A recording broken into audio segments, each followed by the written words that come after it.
លេខ1 8ឆ្នាំ បាទហើយក៏ចេញ2010និយាយទៅប្រកួត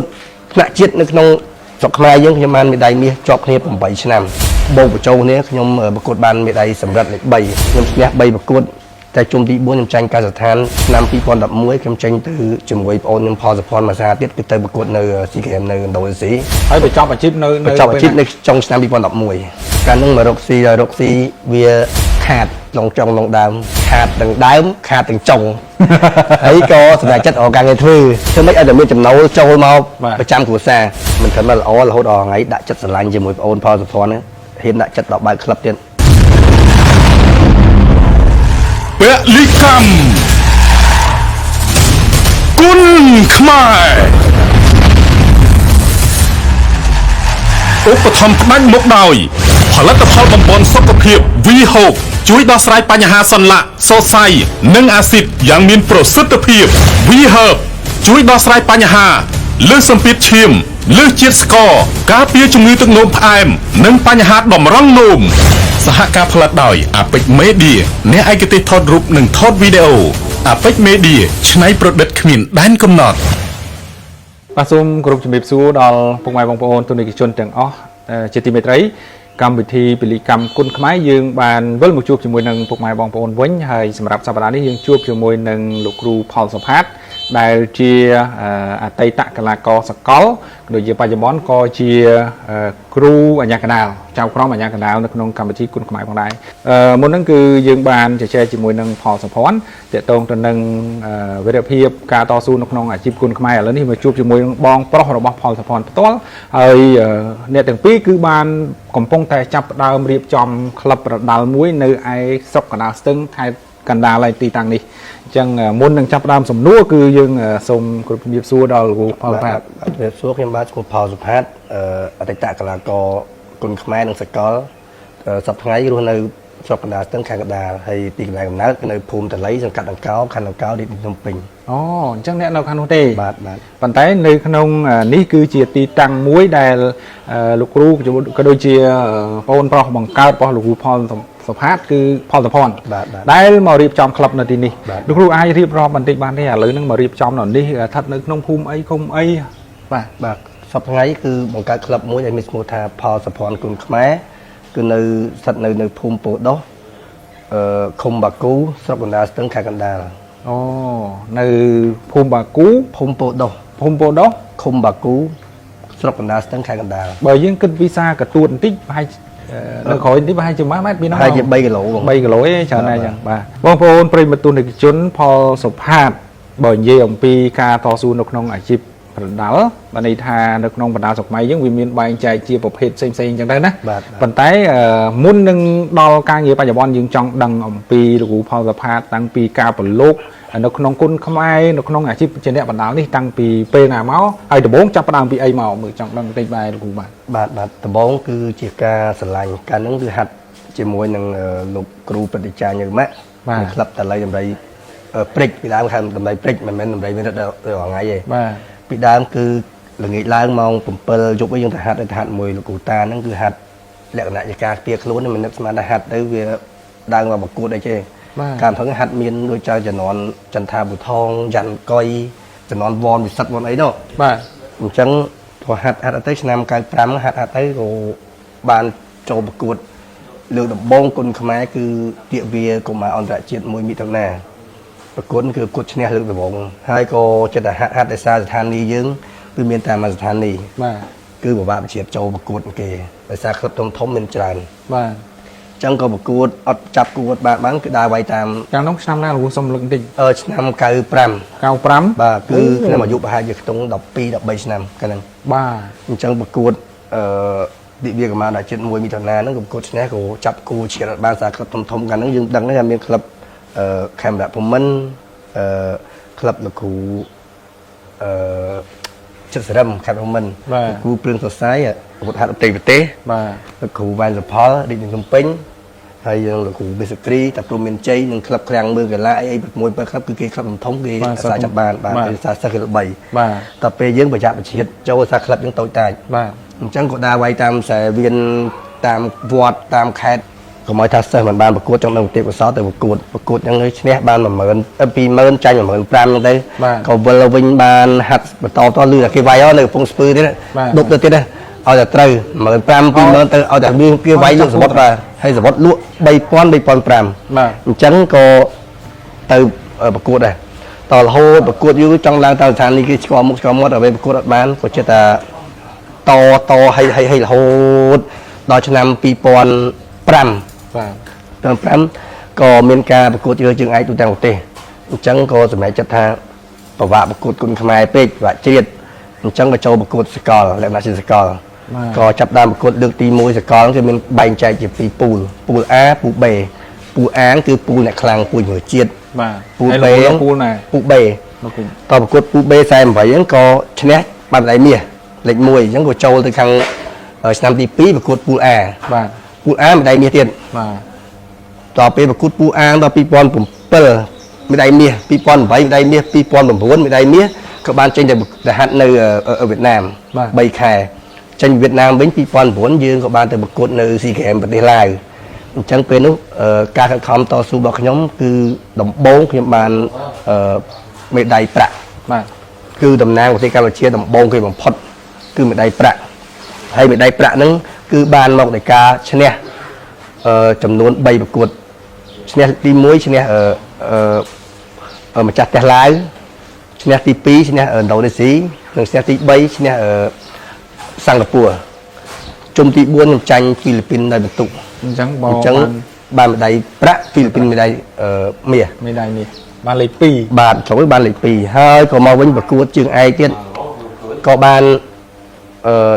និយាយទៅប្រកួតថ្នាក់ជាតិនៅក្នុងស្រុកខ្មែរយើងខ្ញុំបានមេដាយមាសជាប់គ្នា8ឆ្នាំលេខ1 8ឆ្នាំថ្នាក់ជាតិបាទហើយក៏ចេញ2010យើងទៅហាត់នៅថៃរយៈពេល3ខែទៀតចេញពីថៃមកយើងទៅវាយនៅទីក្រុងកងជ័យកម្មវិធី Asian Game បាទ52ប្រទេសវាមានអឺរ៉ុបមានអីចូលគ្នាអញ្ចឹងទៅជាលក្ខណៈបូកបញ្ចូលគ្នាខ្ញុំប្រកួតបានមេដាយសម្រិតលេខ3ខ្ញុំឈ្នះឥណ្ឌូខ្ញុំឈ្នះឡាវខ្ញុំឈ្នះភូមាខ្ញុំមកចាញ់កាហ្សាស្ថាននៅទឹកទី2អញ្ចឹងខ្ញុំឈ្នះកាហ្សាស្ថានក្នុងបកាយធ្លាប់គេមកមើលខ្ញុំឈ្នះ3ប្រកួតតែជុំទី4ខ្ញុំចាញ់កាហ្សាស្ថានទឹកទី2ញ៉ាកដាប្រជុំដែរខ្ញុំបានត្រឹមមេដាយសម្រិតបាទហើយបន្ទាប់មកទៀតឆ្នាំ2011ខ្ញុំចេញទៅជាមួយបងអូនខ្ញុំផលសុភ័ណ្ឌមាសាទៀតគឺទៅប្រកួតនៅ SEA Games នៅឥណ្ឌូនេស៊ីកាលហ្នឹងលោកប្រកួតដែរបាទលទ្ធផលអត់ល្អទេគឺចាញ់ទៅពីបងប្អូនដែលខ្ញុំជួបនៅជាមួយនឹងដៃគូចាស់ម្ចាស់ផ្ទះហ្វីលីពីនអញ្ចឹងជួបគាត់ការមេដាយមាសគាត់នៅឡាវខ្ញុំបាន5ជួបគាត់លើកទី2ចាញ់បន្ទុកគាត់ដដែលអូបាទអញ្ចឹងហើយក៏អត់មានបានមេដាយទេបាទអត់សរុបមកអត់ហើយបញ្ចប់អាជីពនៅបញ្ចប់អាជីពនៅចុងឆ្នាំ2011អូចាប់ពី2011មកកាលនោះបន្ទាប់ពីជប់មកគ្រូធ្វើអីកាលនោះកាលនោះមករកស៊ីវាខាតឡងចង់ឡងដើមរកស៊ីប្រចាំនេះប្រចាំនោះហ៊ុនការ៉ាអូខេមួយគេហងតែពេលឡងលើយខាតចំធ្វើហើយកូវីដហ្មងកូវីដខាតទាំងដើមខាតទាំងចុងហើយក៏សម្រាប់ចិត្តអរការងារធ្វើបាទធ្វើទាំងស្រែក៏ធ្វើស៊ីស្នួលប្រហាត់គេក៏ធ្វើដើរទៅធ្វើអង្គរៈគេក៏ធ្វើបាទធ្វើម៉េចឲ្យតែមានចំណូលចូលមកប្រចាំគ្រួសារអញ្ចឹងបន្ទាប់ពីមានន័យថាចូលនិវត្តន៍នៃអាជីពនេះគឺបានប្រឡូកនៅការងារផ្សេងអស់ហើយបាទប្រឡូកនៅក្នុងកិច្ចការផ្សេងអីអស់ហើយប៉ុន្តែចុះឥឡូវនេះគឺយើងបានលោកគ្រូធ្វើការនៅក្នុងជាក្របខ័ណ្ឌអាញាចៅក្រមអាញាកណ្ដាលបាទរដ្ឋាភិបាលគុណខ្មែរហើយដំណើរការហ្នឹងអត់អីទេគ្រូណាបើយ៉ាងនេះអត់អីបងគឺល្អដោយសារអីយើងមិនត្រឹមតែល្អរហូតដល់ថ្ងៃដាក់ចិត្តស្រឡាញ់ជាមួយបងអូនផលសុភ័ណ្ឌហ៊ានដាក់ចិត្តដល់បើកក្លឹបទៀតបាទតែមិនសុំតន់សុំជំនួយវៀតណាមទេស្អីចិត្តតែការយើងស្រឡាញ់ហើយបើបងប្អូនជួយឬក៏រឿងល្អបើគេជួយខ្ញុំយកតែថាឲ្យខ្ញុំទៅសុំគេខ្ញុំអត់តន់សុំទេស្អីយើងអត់តន់មានសមិទ្ធផលសម្រាប់ឲ្យអួតគេទី1ទី2យើងធ្វើការនេះដោយការស្រឡាញ់ចេញបេះដូងបាទរាល់ថ្ងៃនេះគឺដាក់ចិត្តស្រឡាញ់ដោយសារពីដើមយើងស្រឡាញ់ដែរតែសារស្ថានីយ៍យើងវាតិចពេកកីឡាករវាច្រើនហើយពិបាកពិចិត្រហើយសម័យនេះគេឲ្យតម្លៃទៅលើអ្នកមានស្នាដៃនិងអ្នកដែលមានគុណភាពនិងសមត្ថភាពខ្ពស់បាទ តែមានគុណភាពមានសមត្ថភាពគឺ ឥឡូវមកយើង ដាក់រំលឹកវិញ យើងចង់ឲ្យការចាប់ផ្ដើមនេះឲ្យคล้ายជារូបរាងហើយមានសមិទ្ធផលខ្លះហើយចាំមានការស្នើសុំទៅបងប្អូនអ្នកដែលមានលទ្ធភាពក្រុមហ៊ុនបណ្ដាក្រុមហ៊ុនអីចឹងណាបងណាប្រិមត្តទុននិកជនជាទីមេត្រីយើងបានសន្ទនាមួយចំនួនហើយជាមួយនឹងលោកគ្រូផលសផាតក៏ដឹងអំពីអតីតភាពនៅក្នុងអាជីពនេះផ្ដើមឡើងគឺដំបូងឡើយគឺចូលនៅក្នុងអាជីពជាអ្នកបណ្ដាលគុណខ្មែរនឹងតែម្ដងប៉ុន្តែដោយសារតែការប្រកួតការប្រឡូកចូលនោះយើងឃើញថាវាកាលនោះវានៅចង្អៀតហើយក៏ងាកទៅចាប់បណ្ដាលដែរប៉ុន្តែយើងយកជាវិញ្ញាសាសកលបាទវិញ្ញាសាសកលបើយើងនិយាយទៅមកដល់ឥឡូវនេះវាមិនសូវជាពេញនិយមប្រហែលប៉ុន្តែយើងនៅតែមានសហព័ន្ធសកលនេះណាបាទគ្រាន់ថាការប្រកួតតាមកម្មវិធីអីផ្សេងៗរបៀបសកលហ្នឹងយើងដូចជាខានយូរចូលបាទខានយូរឥឡូវនេះបើយើង kickboxing ឬក៏ប្រភេទវិញ្ញាសាប្រយុទ្ធដែរប៉ុន្តែផ្សេងមានតែសកលយើងអត់ទាន់មានអាហ្នឹងសហព័ន្ធគួរតែគិតឡើងវិញថាបើសិនជាមានការគ្រប់គ្រងឲ្យប្រកួតបែបសកលយើងមើលដូចជាម៉ានីប៉ាគីអោមិនវិញ្ញាសាបែបសកលមែនទេនៅហ្វីលីពីននៅភាគច្រើននៅហ្វីលីពីនដោយសារតែមានម៉ានីប៉ាគីអោគាត់ជាស្ដេចបណ្ដាលនេះបែបវិញ្ញាសាហ្នឹងឯងអញ្ចឹងនៅស្រុកខ្មែរយើងអត់ទាន់មានអាហ្នឹងបើមិនជាមានការគ្រប់គ្រងឲ្យបង្កើតឲ្យមានសង្វៀនជាលក្ខណៈសកលហ្នឹងក៏ល្អមើលដែរព្រោះអីវាជាកីឡាបែបដៃប្រយុទ្ធបែបដៃហើយយើងប្រើកង់វាអត់សូវជាគ្រោះថ្នាក់ហ្មងនេះបើការប្រកួតបែបគុណខ្មែរវាមានបាក់បែកមានកែងមានជង្គង់មានអីវាហាងដូចច្រើនដែរណាបាទនេះគឺជាការរំលឹកមួយរបស់លោកគ្រូផលសផាតហើយដូចបងប្អូនបានដឹងអំពីភាពនៃជំនាញរបស់គាត់តាំងពី2000មែន2000ទេតាំង95មកនោះអញ្ចឹងគឺយូរមែនតើហើយយ៉ាងណាមិញគឺបច្ចុប្បន្នបានជាមន្ត្រីចៅក្រមបានជានេះនៅក្នុងអាជីពនឹងដដែលមិនបាត់ទេបាទអ្វីដែលពិសេសទៀតនោះគឺបានបង្ហាត់បណ្ដុះបណ្ដាលសិស្សនេះដែលជាការចាប់ដើមឡៃនេះហើយយើងគិតថាបន្ទាប់ពី1ឆ្នាំ2ឆ្នាំទៅមុខទៀតនឹងឃើញផ្លែផ្កាថាតើ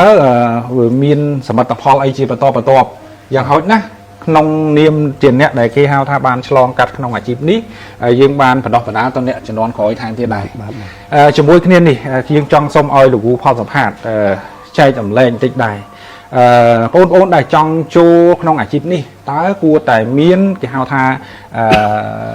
ស្កាយសម្បទាឬក៏លក្ខខណ្ឌរបៀបម៉េចដែលអាចគួរតែចូលបានហើយបើសិនតែបានចូលហើយត្រូវធ្វើម៉េចដើម្បីឲ្យខ្លាយជាកីឡាករមួយដ៏ល្អបាទសម្រាប់ខ្ញុំបាទគឺមតិរបស់ខ្ញុំប្រកាន់ភ្ជាប់ខ្ជួនតាំងពីដើមមករហូតដល់ឥឡូវគឺកីឡាបើសិនជាចង់ចូលវឹកហាត់គឺរក្សាវិន័យនិងក្រមសីលធម៌ចាំបាច់ជាងគេបំផុតវិន័យវាមានទាំងការគេងការហូបការដើរខាងក្រៅគឺត្រូវតែគោរពវិន័យឲ្យបានមើលមុតទៅខ្លួនឯងខ្លាយជាកីឡាករមួយរូបហើយមួយទៀតបើសិនជាចង់ខ្លាំងគឺมันអាចពឹងលើគ្រូមុខបានទេគឺតើតែដាក់កាយដាក់ចិត្តខ្លួនឯងខិតខំវឹកហាត់បន្ថែមពីលើសម្ដីគ្រូដែលគ្រូបានស្រែកបានប្រាប់នោះគឺបានតែមួយសេចប្រាប់ឲ្យចង់សិស្សបកែតែខ្លួនយើងត្រូវខិតខំបន្ថែមទៀតនឹងព្យាយាមខ្លួនឯងទើបបានជោគជ័យនឹងដាក់គោលដៅមួយថាយើងចង់បានអីទៅ2ឆ្នាំខាងមុខ1ឆ្នាំខាងមុខ3ឆ្នាំខាងមុខហើយសម្រាប់លក្ខខណ្ឌកាយសម្បទាដែលខ្ញុំត្រូវការគឺដោយសភ័ណ្ឌជាវគ្គមុនអញ្ចឹងគឺខ្ញុំត្រូវការ1.68 ម៉ែត្រគីឡូចាប់ពីតូចឡើងទៅយើងក៏យកដែរតែអាយុកម្ពស់បាទឲ្យអាយុពីត្រឹម13ឡើងដល់25អីចឹងទៅបាទដោយសារយើងទៀមទាការវឹកហាត់និងកាយសម្បទាលូតលាស់បន្តទៅមុខទៀតបើយើងយកមកអាយុច្រើនពេកធាត់ពេកចាស់ពេកមានបានតែយកបានតែចង្អៀតតែក្លឹបដោយពពុះទឹកណោតពុះវិទ្យាអញ្ចឹងវាអត់មានគុណភាពវាជាគេថាចំណោះបានតែចំណោះគ្នាច្រើនតែវាអត់មានគុណភាពបាទអញ្ចឹងចង់ឲ្យមកមានគុណភាពហាត់ទៅដឹងតែឡើងមិនមែនហាត់លុំហើយឲ្យតែគ្នាច្រើនឃើញតែច្រើនល្អមើលឡើងទៅថ្ងៃណាក៏ចាញ់ប្រកួតណាក៏ចាញ់អញ្ចឹងវាអត់មានភាពរីកចម្រើនយូរទៅវារលដូចមុខប្រវត្តិអត់ចម្រៀងហ្នឹងបាក់ទឹកចិត្តទាំងគ្រូទៀតបាទអរគុណលោកគ្រូដែលចង់ជួយក្លឹបលោកគ្រូផលសផាតក្លឹបលោកគ្រូផលភ័ណ្ឌដែលពីអ្នកបងប្អូននឹងសហការគ្នាក្នុងការបង្កើតក្លឹបនៅទីតាំងនេះហើយទីតាំងនេះមែនតើគឺយើងទៅតែចាប់ផ្ដើមទេហើយនៅច្រើនសម្រាប់ផលខាងមុខបងប្អូនដែលចង់ជួយនឹងមានចង់សាបអីនឹងយ៉ាបទៅមុខទៀតបាទហើយនឹងស្មងជើងនឹងបន្តែងជើងខាងអីចឹងដាក់លំអអីហ្នឹងមានច្រើនតែចង់ជួយផ្នែកណាក៏បានដែរប៉ុន្តែអត់ហ៊ានសុំទេ តែខ្ញុំអ្នកសុំឲ្យឥឡូវខ្ញុំសុំឲ្យ បាទ បង បង ប្អូនជួយ បាទបងអរគុណ បាទហើយសហព័ន្ធអីក៏មានគោលនយោបាយក្នុងការជួយទៅតាមបណ្ដាក្លឹបដែរអញ្ចឹងខ្ញុំគិតថាវីដេអូនៅក្នុងកម្មវិធីយើងអាចនឹងទទួលបានដល់ម្ចាស់ក្រុមហ៊ុនផ្សេងៗហើយទៅដល់ថ្នាក់លើនៅក្នុងដូចជាសហព័ន្ធបណ្ដាគុណខ្មែរដើមអៃដមមើលក្លឹបតូចៗដែលទៅបង្កើតផងបាទហើយនឹងមួយទៀត sponsor ខ្ញុំសង្ឃឹមថា sponsor នៅក្នុងកម្មវិធីយើងនេះក្រុមហ៊ុន VY Plus ដែលមានផលិតផល VHOP ហើយនឹងផលិតផល VHerb នឹងមើលឃើញដែរបាទបន្ទាប់ពីការផ្សាយនេះហើយនឹងមើលឃើញដែរហើយទន្ទឹមគ្នានឹងលោកក៏បានជួយជាថវិកាចំនួន 10,000 រៀលជូននៅពេលនេះដែរបាទផលិតផលពីរមុខនេះគឺនេះទៅលើបញ្ហាសន្លាក់សរសៃបាទហើយនឹងមួយទៀតនេះគឺតកតងនឹងតំណុំផ្អែមការពារតំណុំផ្អែមបញ្ចុះជាតិស្ករហើយនឹងតកតងនឹងបញ្ហាតម្រងនោមអីជាដើមបាទអានេះជូនតម្រងបាទជូនរង្វង់តែម្ដងហើយនេះយើងមានថវិកាបាទថវិកានេះជូនដល់លោកគ្រូដែរ ជាចុងក្រោយខ្ញុំបាទផលសភាសូមអរគុណដល់ក្រុមហ៊ុន អរគុណលោកគ្រូ VHOP បាទ និង VHerb ដែលបានចុះមកធ្វើកិច្ចសម្ភាសដល់ក្លឹបហើយនឹងជូនពរឲ្យក្រុមហ៊ុនទទួលបាននូវប្រតិភាពព្រមទាំងមានអតិថិជនកាន់តែច្រើនក្នុងការជាវយកទៅប្រើបាទសូមអរគុណច្រើន បាទអរគុណដែរលោកគ្រូបាទខ្ញុំបាទសូមជម្រាបជូនដល់ពុកម៉ែបងប្អូនដែរថាកម្មវិធីយើងគឺយើងផ្ដោតទៅលើការផ្សព្វផ្សាយគុណខ្មែរហើយទន្ទឹមគ្នានោះយើងចូលរួមលើកទឹកចិត្តដល់មានន័យថាអតីតកីឡាករដែលបានតស៊ូនៅក្នុងអាជីពនេះអញ្ចឹងយើងនឹងចូលរួមជាមួយគ្នាហើយសង្ឃឹមថាគុណខ្មែរនឹងរីកសុះសាយកាន់តែទូលំទូលាយទៀតជាពិសេសដោយលោកគ្រូអញ្ចឹងតែកំពុងតែចាប់ផ្ដើមបណ្ដោះបណ្ដាលអញ្ចឹងវាសុទ្ធតែជាគេថាជាផ្នែកមួយនៃការអភិរក្សផងការផ្សព្វផ្សាយផងដើម្បីពង្រឹងសមត្ថភាពគុណខ្មែរយើងបាទអញ្ចឹងសុទ្ធតែជាចំណុចដែលល្អមែនទែនហើយយើងជួយគ្នាអ្នកបន្តិចអញ្ចឹងទៅតែខ្ញុំធ្វើតាមជំនាញរបស់ខ្ញុំអញ្ចឹងណាហ្នឹងហើយអញ្ចឹងអរគុណមែនទែនហើយសូមគោរពលាបាទខ្ញុំជ័យចម្រើនរួមជាមួយលោកផលសុផាតសូមគោរពលាតែប៉ុណ្ណេះបាទសូមអរគុណពលិកម្មគុណខ្មែរឧបត្ថម្ភផ្ដាច់មុខដោយផលិតផលបំពន់សុខភាព VHOP ជួយដោះស្រាយបញ្ហាសន្លាក់សរសៃនិងអាស៊ីតយ៉ាងមានប្រសិទ្ធភាព VHerb ជួយដោះស្រាយបញ្ហាលើសសម្ពាធឈាមលើសជាតិស្ករការពារជំងឺទឹកនោមផ្អែមនិងបញ្ហាតម្រង់នោមសហការផលិតដោយ Apex Media អ្នកឯកទេសថតរូបនិងថតវីដេអូ Apex Media ច្នៃប្រឌិតគ្មានដែនកំណត់